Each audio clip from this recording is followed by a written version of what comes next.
Okay. I guess we need to have a talk. It's mid-March 2018, and there are a lot of things going on politically, environmentally, socially, stuff to do with people's mental health, just a lot going on. You can choose to look at the good or the bad, but there's just a lot. It's very overwhelming, the society that we're living in right now. However, I personally feel that some of the issues that are coming up, some of the bad things, are taking priority over other bad things. Use the term bad very loosely, but other bad things that we've been suffering with for a while, because hey, we've been suffering with them for a while. Why can't we suffer a little longer and just push those issues to the side? Now, there are a lot of things being pushed to the side right now. A lot. But there's one that affects my family directly, and it hurts my heart a lot to just see it. So I feel the need to address this to the general public, to whoever watches this video, and I want change to happen. I need this change for my own sanity.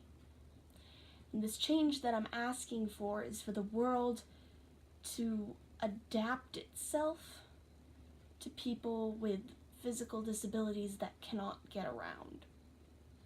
Sure, we have parking spaces with little blue signs and bathrooms with little blue signs where it's like, hey, do you have problems getting around? Use this space. But just because they have the sign doesn't mean that they're accessible to people with disabilities. There are bathrooms where the handicapped stalls are too narrow, or they don't have the railings for people to support themselves. The doors swing the wrong way, and they swing on the inside, so that if someone goes in with a wheelchair, they can't close the door behind them because the door gets caught on the chair. So like, here's the stall, you're entering the bathroom this way, and the door swings, the chair moves in, the chair is in the way, and the door can't shut. What is someone supposed to do in that situation? We're developing as a world very, very quickly. There's a lot of new technology coming out. So people with physical disabilities are becoming more and more independent. So they might be going shopping without another person to help them. How are they supposed to shut that bathroom door? Even if they have a person to help them, how are they supposed to shut that bathroom door? It's a key little detail about the hinges on a door, but it means a lot. And as a person who has witnessed this countless times, it's frustrating, it's heartbreaking, and it needs to stop. When you have soap dispensers that are in front of / above the sink, someone in a wheelchair, possibly with short arms, might not be able to reach it because the sink is in their way, and it's not like they can stand up some of the time. And that's the same way with paper towels. Also, if these dispensers are too high, too elevated, someone who is sitting down and has a hard time standing up cannot reach them. There are also times where people need to understand that many of external equipments take up a lot of space, and some handicapped facilities are very, very narrow and don't take into account that people vary in size, that these pieces of equipment that they need to move around vary in size. Not everyone has a foldable walker, okay? So narrow, can fit in small bathroom. Oh my god, let's make the bathrooms as small as possible.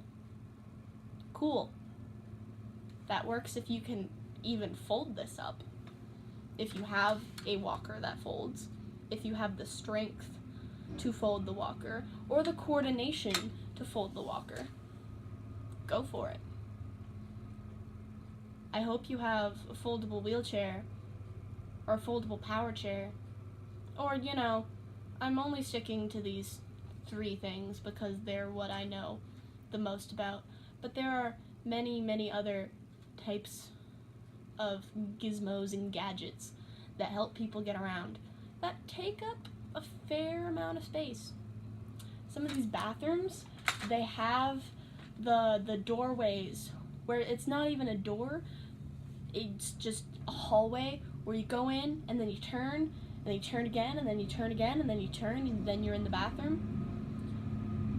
I don't understand how you expect someone in a giant, square, possibly roundish chair of some sort, with their legs sticking out because they possibly can't move their knees. I don't understand how you can expect them and force them. If you need to go to the bathroom, this is what you have to do. How? I have a hard time getting through narrow spaces, getting into those bathrooms when someone else is coming up, no matter what their or my size is. It's not okay. There are many stores that don't have enough space, so they keep putting displays in the aisles, narrowing the aisles to the extent where sometimes people using external equipment like a walker or a wheelchair or a power chair can't get by. For example, if there's a store, the walkways are tile floor, and the shopping areas are like a carpet-esque sort of thing, like a JCPenney. I don't know if all JCPenney's are like that, but the ones that I've been to are. And there are these displays in the aisles that take up all of that tile space, except for like maybe a foot. So if you're a skinny person who doesn't need help getting around, you can walk on either the tile or the carpet, or both. It's not going to affect you. But if you have a hard time moving around and you have to like balance yourself on 2 different terrains at 2 different levels because the carpet is elevated a little bit, that's not fun. Not to mention, carpet isn't the easiest thing for someone to get around on, especially if they're in a manual wheelchair. There's a lot of friction. It just makes it harder in general. There's a viral video of a man who uses a power chair to get around, and he wanted to go get a rainbow bagel. He could not get that rainbow bagel in a reasonable amount of time. Link in the description below. It's a great eye-opener. And that's in a power chair. Power chairs are more expensive, and they do give people with disabilities more freedom and independence. But again, if this is the technology that we have to help, and even that technology finds a great share of problems, how are people using non-automated ways to move around going to cope? The ramps for parking spaces, sometimes when like you have a parking space on the side of the road and then a ramp to get up onto the sidewalk, sometimes those ramps are nowhere near the parking spaces, first of all. And if they are, they're sometimes on the other side. You know, the passenger side? Y'all know that there's technology that allows people who can't move their legs to drive, right? It's like a little lever and like a little knob. It's amazing technology, really. But if they do drive, they then have to go around the vehicle, possibly into traffic, depending on how narrow some of these roads are, to get to the sidewalk. There are many businesses with giant lips, we call them lips, where you have like the ground outside or something, and then the door frame is like up here.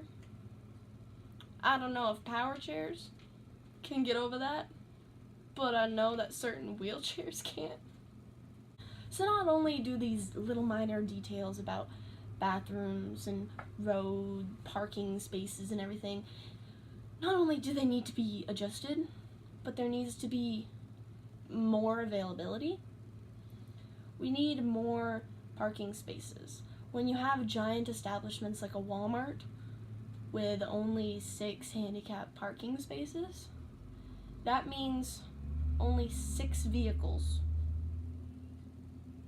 that have people inside them with a physical disability can go inside the store. Anyone else with a physical disability can drive around and wait, or find a parking space at the other end, take up 2 parking spaces because you need the room, or just find a parking space, sit and wait, and just hope no one steals that space before you do. For bathrooms, not only do they need to be built to the standards of a person with a physical disability, like when you are designing these bathrooms, don't design it, set it in stone, and go. Design it, put it in place, have people with physical disabilities test them out, have them give you feedback so that you know what to change, so that your customers are happy, so that society becomes a better place. Okay? It's minute little details. If you start a movement, there's a copycat effect, there's a chain reaction effect. It's a good thing. So why isn't it being done? We need more unisex and family bathrooms as well. Now, there's a lot of politics and disagreements for various reasons about establishments having these types of bathrooms, but take it from my point of view, okay? My mom uses a wheelchair, and sometimes she needs help in the restroom. Thankfully, I am also a girl, so I can go into the female restrooms with her and help her. However, I'm a senior in high school. I'm going to be going off to college, out of state, and I'm going to be starting my own life and moving away from home and getting a job. I might not go shopping with her all the time or to restaurants. My dad might. And if she needs help in the bathroom, how is my dad going to help her? He can't go into the women's restroom, and she can't go into the men's restroom. And if there's no unisex or family restroom available, then what are they supposed to do? Embarrass her? Embarrass him? Embarrass the establishment they're in? Just some thoughts. Stuff needs to happen. Make a change that's going to help other people, that will make our world a better place. I dare you.